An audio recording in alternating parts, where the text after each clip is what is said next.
ఇందు మూలంగా భక్తులకు ఇది సాధ్యమో అసాధ్యమో నాకు తెలియదు, కానీ ఇక మీదట ఏ గుడికి వెళ్ళినా ఏ భక్తులైనా కూడా హుండీలో స్వామివారికి ₹1 కూడా వేయకండి.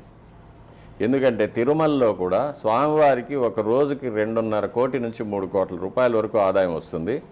కానీ ₹1 కూడా స్వామివారి సేవకు వినియోగించబడడం లేదు. భక్తులు తాము కష్టపడి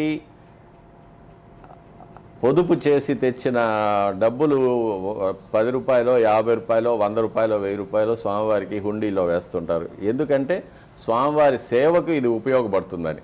కానీ తిరుమలలో స్వామివారికి పుష్పాలు డోనర్లు ఇస్తారు, వస్త్రాలు డోనర్లు ఇస్తారు, ప్రసాదాలు డోనర్లు ఇస్తారు, అలంకారాలు ఉత్సవాలు డోనర్ల దగ్గర నుంచి కలెక్ట్ చేసుకుంటారు.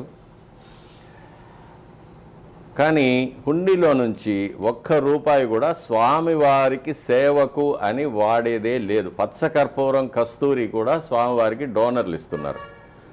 హుండీ డబ్బుల్లోంచి టీటీడీ కొనడం లేదు. హుండీ డబ్బుల్లో ఉద్యోగులకి జీతాలు పోతున్నాయి, ఇంజనీరింగ్ డిపార్ట్మెంట్కి డబ్బులు పోతున్నాయి. ఇక పోతే ధర్మ ప్రచార పరిషత్తు అదొక పెద్ద విషయం, అది అందులో పోతున్నాయి డబ్బులు.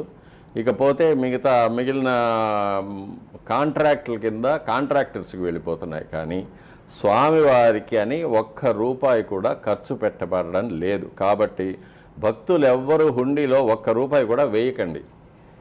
ఏదైనా ఉంటే స్వామివారికి సేవలు చేసుకోండి. స్వామివారి ధూపదీపాలు లేని గుళ్ళల్లో వెళ్ళి అర్చకులకు జీతభత్యాలకో దేవుడికి నైవేద్యాలకో డబ్బులు డొనేషన్ ఇవ్వండి. ఎక్కడ ఏ గుడిలో ఇచ్చినా అది స్వామివారికి చేరుతుంది, మీకు పుణ్యం వస్తుంది. కానీ ఇటువంటి పాపకార్యాలకు మీరు హుండీలో వేసిన డబ్బులు ఉపయోగపడడం అనేది మీకు కూడా మంచిది కాదు. కాబట్టి హుండీలో మట్టుకు ₹1 కూడా వేయకండి.